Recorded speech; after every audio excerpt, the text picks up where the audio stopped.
Today we're teaching this patriotic 1776 stitch that's perfect for celebrating Independence Day.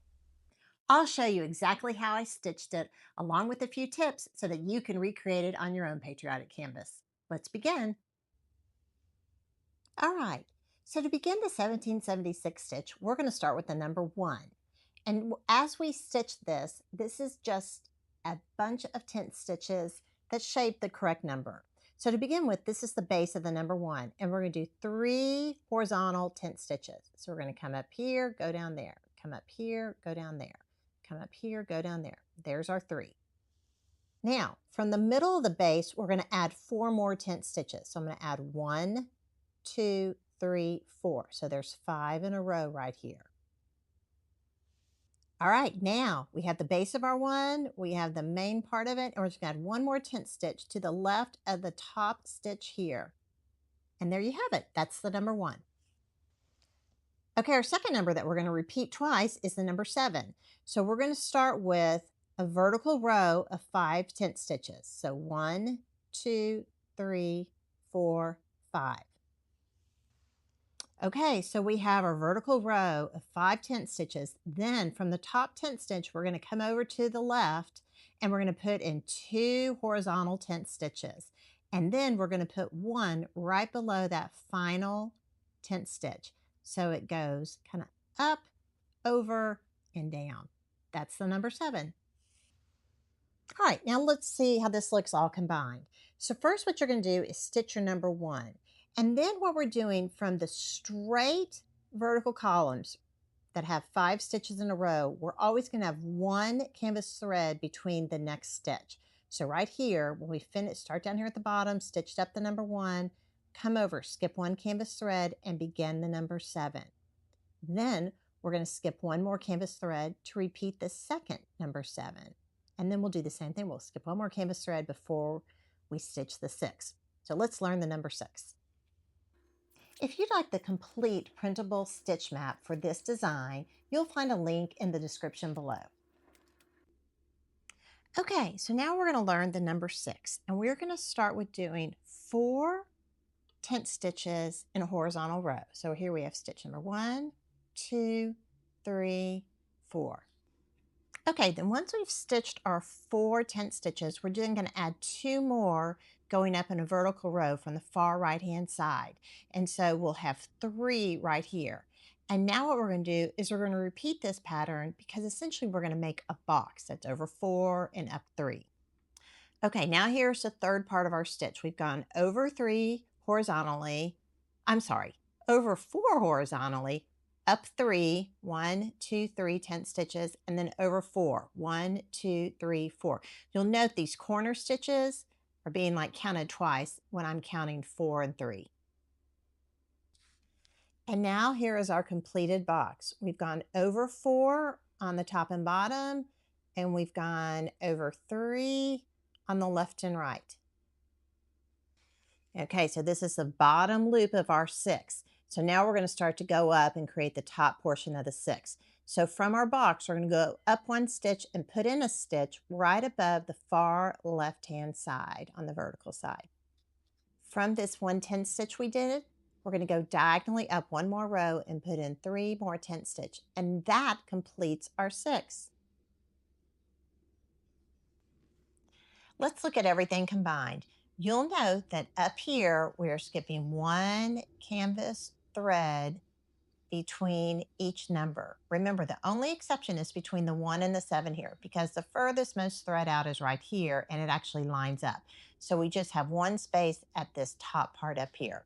And the reason I did that, I initially did it with 1 complete canvas thread, and it read like the 1 and then 776 instead of 1776. And there you have it. That's your 1776. Okay, now we're going to learn the stacked oblique crosses. And what we're going to do is start by coming up in the bottom left hand right here. We're going to go over 1, 2, 3 canvas threads and up 1 and sink our thread down in there. That's the first cross of our oblique cross.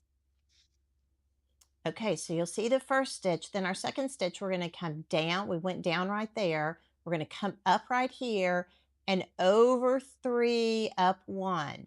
So that completes our oblique cross. Now, what we need to remember is that the left-hand stitches line up, these right-hand stitches line up, the bottom stitches line up, the top stitches line up. The reason we call this an oblique cross instead of a cross is because it is not balanced. It's long and skinny. That's an oblique cross. Now, the reason we call this a stacked oblique cross is because we've done one oblique cross right here. Then we're going to come in and share the same holes as our first oblique cross and do a second one. So I came in here, went down there, came in here, or came up here, went down there. Now I got to go diagonally across. I'm going to come up on this side right here, right there, come down right there, go up one right here, come up right here, go down right there. And we're going to complete the oblique, or excuse me, we're going to stitch this oblique cross 5 times to make our stacked oblique cross. So this is the first one. Here's the second one, the third one, the fourth one, and the fifth one. And it adds a really nice texture. Now, you'll notice in our finished stitched ornament, I did this in a cryneck, which is a braid. Another type of braid is a silk lame. And by using a braided stitch, it elevates it a little bit more, which creates texture. Nobody's really going to take your canvas and turn it to the side to see how elevated it is. But the eye, it's a trick to the eye that says, hey, pause here before you go to the next area. So let's see what that. Okay, so here is our completed pattern. We're going to do the 1776 right here. Then we're going to skip over one canvas thread and put our 5 stacked oblique crosses, skip over one canvas thread, and then begin our 1776 pattern again. You'll see in this example, I stitched this all in pearl cotton. So this is completely not only monochromatic, but it's also pattern, not pattern, but thread chromatic too. That's not even a word. But there is no break in any of this. I normally don't stitch things this way. I usually like to add a second thread, even if it's in the same color to make it monochromatic, to add some variety. Okay, and here's our finished stitched ornament. You'll see it says Land That I Love from God Bless America, and we've used it on the background here. So you'll see the 1776, the numbers I did in a planet Earth silk. And then the oblique crosses right here, I did in a cryneck, which has a bit of a shine. So it adds a subtle texture and has your eye pause before moving to the next 1776. So I think it adds a nice look.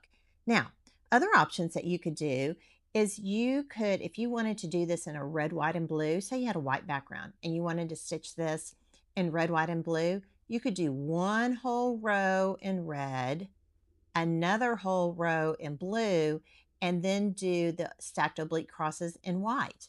Another option would be to do every other one of the groupings a different color. So you could do this red, you could do this white, you could do this blue, and just keep repeating. Then it'd be fun to do an overdyed thread here. They've an overdyed cryneck that has mixes of reds and kind of whites. You could do that. Or you could just do like a Threadworks floss. They've got a great red, white, and blue pattern, and you could use that. Or another option is silk lame. There's a fun red, white, and blue thread that you could use for that. That'd probably be what I do. I do this in red, white, blue, keep alternating the pattern, and then do the red, white, and blue sparkly thread. And there you have it. Our Patriotic 1776 stitch is finished. If you'd like the complete stitch map for this project, you'll find a link in the description below. And if you'd enjoy a more relaxing stitching experience, be sure to check out the ASMR version of this project next.